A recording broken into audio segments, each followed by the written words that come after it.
சுமார் 9500 ஆண்டுகள் பழமையான ஒரு இந்திய நகரம் கடலுக்கு அடியில் உள்ளது என்று ஆராய்ச்சியாளர்கள் கூறுகிறார்கள். அந்த இடம் எங்கு உள்ளது, அதனை பற்றி இந்த வீடியோ தொகுப்பில் பார்க்கலாம். உலகிலேயே நாடுகளில் இந்தியாவும் மொழிகளில் தமிழ் மொழியும் தான் பழமையானது என்று கூறப்படுகிறது. இந்திய பெருங்கடலுக்கு அடியில் ஆழி பேரலையால் மூழ்கடிக்கப்பட்ட மிகப்பெரிய சாம்ராஜ்யம் லெமோரியா கண்டம் என்று சில சான்றுகள் கூறுகின்றன. ஆனால் பரவலாக நடத்தப்பட்ட அகழ்வாராய்ச்சிகள் மற்றும் வரலாற்று பொருட்கள் யாவும் ஹரப்பா மற்றும் மொஹஞ்சதரோதான் இந்தியாவின் பழமையான நகரம் என்று கூறுகின்றன. ஆனால் அதைவிட பழமையான நகரம் ஒன்று கடலுக்கு அடியில் புதைந்து கிடப்பதாக தேசிய கடல் தொழில்நுட்ப நிறுவனம் கூறியுள்ளது. இந்தியாவின் மேற்கு கடற்கரையில் உள்ள காம்பாட் வளைகுடா அல்லது காம்பே வளைகுடாவின் கீழ் கண்டுபிடிக்கப்பட்ட பழங்கால நீருக்கடியில் உள்ள நகரம்தான் இந்தியாவிலேயே மிகவும் பழமையான நகரம் என்று கூறுகிறார்கள். இந்த கண்டுபிடிப்புகளில் கட்டுமானம், மண்பாண்டங்கள், மனித எச்சங்கள் மற்றும் கல் கருவிகள் ஆகியவற்றின் சான்றுகள் கிடைத்துள்ளது. இந்த கண்டுபிடிப்பு மெசபடோமியா மற்றும் எகிப்தை விட பழமையான அறியப்பட்ட நாகரிகங்களில் ஒன்றாக இருக்கலாம் என்று ஆராய்ச்சியாளர்கள் கூறுகிறார்கள்.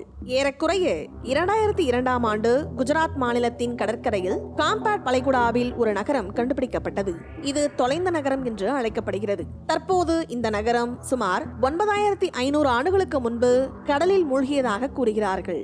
கடலுக்கு அடியில் மூழ்கிய துவாரகா நகரம் அல்லது கேம்பே நகரம் என்று அடிக்கடி குறிப்பிடப்படும் இந்த கேம்பே வளைகுடா கண்டுபிடிப்பு 2001ஆம் ஆண்டில் தேசிய கடல் தொழில்நுட்ப நிறுவனம் வழக்கமான கடல்சார் ஆய்வுகளை நடத்திய போது கண்டுபிடிக்கப்பட்டது.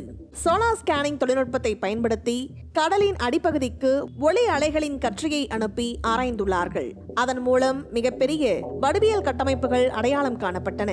இந்த பிரம்மாண்டமான கட்டுமானங்களுக்கு வெகு தொலைவில் செவ்வக அடித்தளங்களின் வரிசைகள் இருந்துள்ளன. மேலும் மீட்கப்பட்ட கலைப்பொருட்களில் மெருகூட்டப்பட்ட கல் கருவிகள், ஆபரணங்கள் மற்றும் சிலைகள், உடைந்த மண்பாண்டங்கள், தந்தம் மற்றும் மனித முதுகெலும்பு, தாடை எலும்பு மற்றும் மனித பல் ஆகியவற்றின் புதைப்படிமங்கள் கண்டெடுக்கப்பட்டன. மேலும் இந்தியாவின் கடல்சார் ஆய்வக தலைமை விஞ்ஞானி இது குறித்து கூறுகையில், கடலுக்கு அடியில் மூழ்கியுள்ள இந்த நகரம் சிந்து சமவெளி நாகரிகத்திற்கு முந்தைய மதர் கல்ச்சரிலிருந்து இந்த நகரம் வந்திருக்கலாம் என்று கூறியுள்ளார். கடந்த பனியுகத்தின் போதே இந்த கேம்பை வளைகுடா பகுதி கடல் மட்டத்திற்கு மேல் இருந்திருக்கலாம் என்றும், ஆனால் சுமார் 10,000 முதல் 8,000 ஆண்டுகளுக்கு முன்பு பனிக்கட்டிகள் உருகியதால் உலகளாவிய கடல் மட்டம் உயர்ந்து இந்த கடலோர பகுதிகளை மூழ்கடித்திருக்கலாம் என்று ஆராய்ச்சியாளர்கள் கூறுகிறார்கள். இந்த நூல்களில் கிருஷ்ணருடன் தொடர்புடைய துவாரகாவின் புகழ்பெற்ற நகரத்தைப் போலவே இந்த கேம்பே தளம் ஒரு மேம்பட்ட நகரம் என்று ஆய்வாளர்கள் கூறுகிறார்கள். பழங்கால நகர்ப்புற குடியேற்றம் என்று இது நிரூபிக்கப்பட்டால் இந்தியாவில் மனித நாகரிகம் முன்னர் நம்பப்பட்டதை விட மேம்பட்ட நிலைகளை அடைந்தது என்று இந்த கேம்பே தளம் பரிந்துரைக்கும் என்று கூறுகிறார்கள். இது தெற்காசியா மற்றும் பண்டைய உலகில் ஆரம்பகால மனித இடப்பெயர்வு, தொழில்நுட்ப வளர்ச்சி மற்றும் கலாச்சார பரிமாற்றம் பற்றிய நமது புரிதலை மாற்றும் என்றும், துவாரகா மற்றும் குமரிக்கண்டம் போன்ற நீரில் மூழ்கிய நகரங்கள் குறித்த மர்மங்களை இது விளக்கும் என்று கூறியுள்ளார். குறிப்பாக இங்கு கண்டுபிடிக்கப்பட்ட சில கட்டிடங்கள் மற்றும் சாலைகள் அந்த காலத்தில் உள்ள மிகவும் தகுதியான கட்டிடக்கலையை உணர்த்துகின்றன.